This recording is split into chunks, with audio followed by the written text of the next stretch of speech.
Hi, Veronika.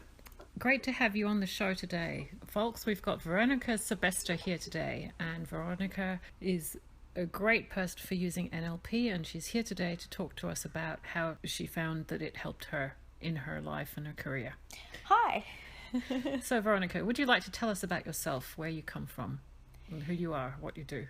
Sure. So I'm 34. I've lived on the East Coast for the past few years, which is how I came to meet and work with Julia. Professionally, I'm a finance broker, and personally, I feel like a bit of an old soul on a quest for a life of balanced fulfillment. So, Veronika, tell us about your early life and how you came to NLP. Sure. My parents left the Czech Republic, their homeland, when it was under communist rule in the late 1980s, and I was 6 years old. I lived a long time on the west coast of Australia, and then when I was in my 20s, I really felt that even though my life was comfortable and successful, I was no longer in the right place. And it was actually in my late 20s that I began NLP. And, Veronika, what do you believe that NLP has done for you? I believe NLP has helped make me more fearless, more balanced, focused, undoubtedly happier, and more fulfilled. It's made my life bigger, richer, because it helped me progress both professionally and personally, make decisions, and follow through with actions that shape my life in line with my values. Before my family came to Australia, we were in Austria for a few months and I attended school there. I was bullied as a 6-year-old little girl, and I never thought much of it as I went through life. When I started NLP based work, I realised that this experience had significantly affected how I viewed myself, how I reacted and related to others, and my self-imposed limiting beliefs about what I was worthy or capable of or what I deserved, and also what I saw as my potential and what I thought was out of reach. Yes, I found that too, Veronika. I found that many of the experiences that we have as children, especially when we leave the safety of home and we go to kindergarten or primary school and we experience other kids or even teachers engaging in what one might term as sort of fairly hostile acts, like being locked in a cupboard or being dragged into bathrooms, or seeing other kids who we think are like us, do things that are a bit cruel, like killing snails or kittens or making fun of other people. Certainly I and a lot of clients that I've worked with, those were fairly defining moments that affected how they behave with people that they don't know, and then has had an effect in terms of social anxiety or self-esteem. But moving on, you used NLP to sort out your childhood issues and reframe those issues. As an adult, have you found that NLP has been useful to you too? Absolutely. So the focus of sessions has varied, of course. Sometimes I notice I'm being really hard on myself, and I now know this becomes draining and self-destructive quickly. So I book a session to reset, or if I'm going through a transition phase, such as job hunting or being recently in or out of a relationship. There's some other examples of when I find NLP helps me stay centered and focused. So for the audience, NLP stands for Neuro-Linguistic Programming. So Veronika, how did you find out about NLP? I found out about NLP through friends when I did a personal development course.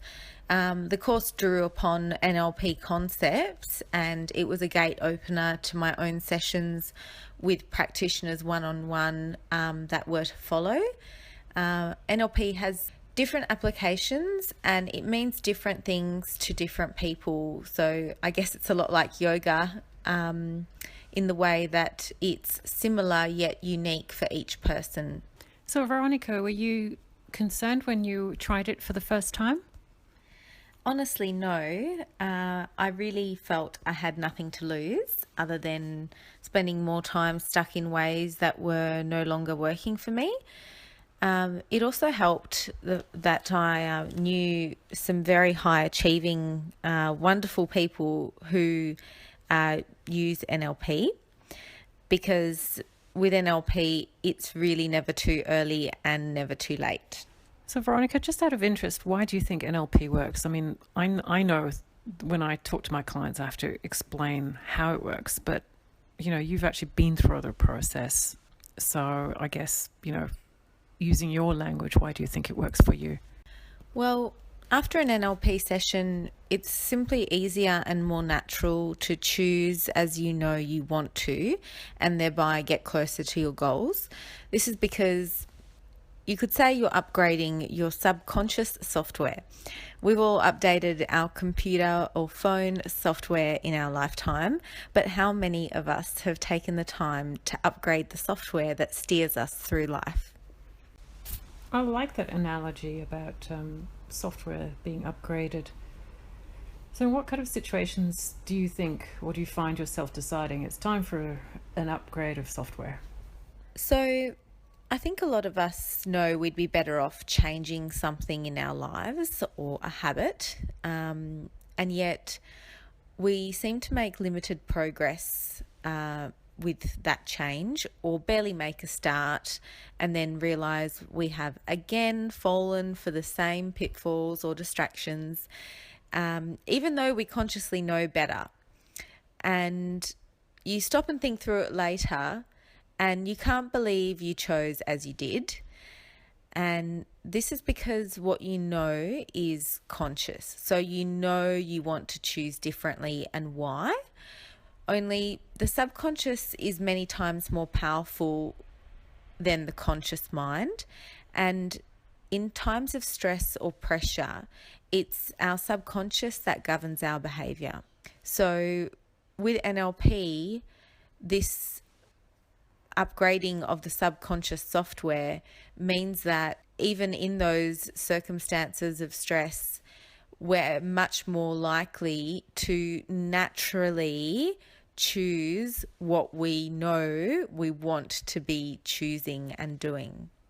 Yeah, it's definitely true that it's in times of stress or pressure, or when we feel that there's a situation where our identity or our integrity is under attack, that our subconscious comes out and takes over. Some people refer it to as people being in reptilian mode and amygdala, or the ego taking over, or the shadow self, or the pain body. But as we all know, that's when we all act differently from our normal rational selves, and we can engage in fairly self-destructive or destructive behavior, or we go on the attack of the other person, and that's what generates a lot of conflict and misunderstanding in the workplace and relationships and families. So I guess, often we find that even after such an episode, that we can be regretting things, but we might be tempted to say it's too late. But I guess when we're hurting, or when we've hurt someone else, that's only then is it that we recognize that the way we were doing things needs to change. Perhaps that's when both you and I would be start going for an NLP session again, wouldn't it? Absolutely, yeah. Look, I've certainly had many NLP sessions when something has snowballed and I'm in the middle of a very big, cold, freezing, awful snowball. And it's helped me get back up, get out of that and get back up faster and stronger, even if I was way off course. Overall, and in time, it's helped me become more mindful and become more aware of the traps and triggers for me. And then I have learned to manage them better. For some people, it could also be a matter of working on other challenges. For example, the self-love and I am enough challenge that is an ongoing one for many of us. Yeah, self-love can be a big one. in fact being okay with that it's okay to love yourself and that it's not selfish to be working on yourself. And other people get worried about handing over access or even control of their subconscious to a stranger. How did you find that? Well, the thing is, with NLP, you're conscious throughout the process. So in a typical session, I'll have a chat with Julia at the start about what the focus is and what I want to work on. And then we do a relaxation exercise once I'm seated in a super comfy chair, and we'll basically get me into like a meditative state. So if you think about it, at the end of a yoga class, when, you're just relaxing your body and relaxing your mind, and it's that kind of state that you're in. And Julia will be speaking to me and, giving me visualization exercises or asking me questions, and I will be replying, and I know absolutely all the time what's going on. There's no time that I, am not aware.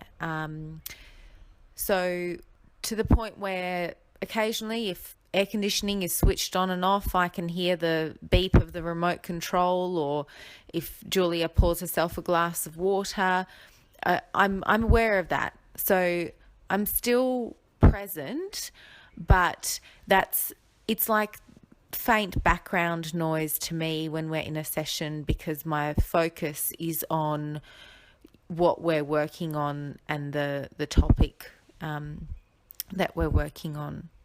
So I guess, put another way, I certainly feel safe and in control at all times.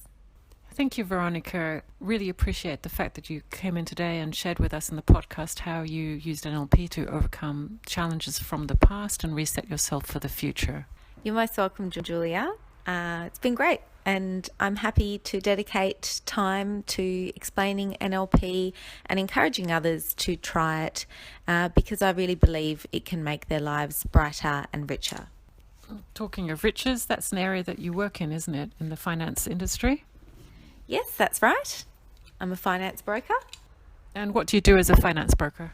So I do finance for property and vehicles or equipment, and many people find that quite baffling and overwhelming, with options and mixed messages and the long processes. So I enjoy giving people clarity and managing the process for them. Thank you very much for listening to this podcast show. If you'd like to try out NLP, you can contact me on 0412362338. If you're interested in contacting Veronika as a ethical finance broker, you can contact her on 0421 471 399. Thank you and have a great day.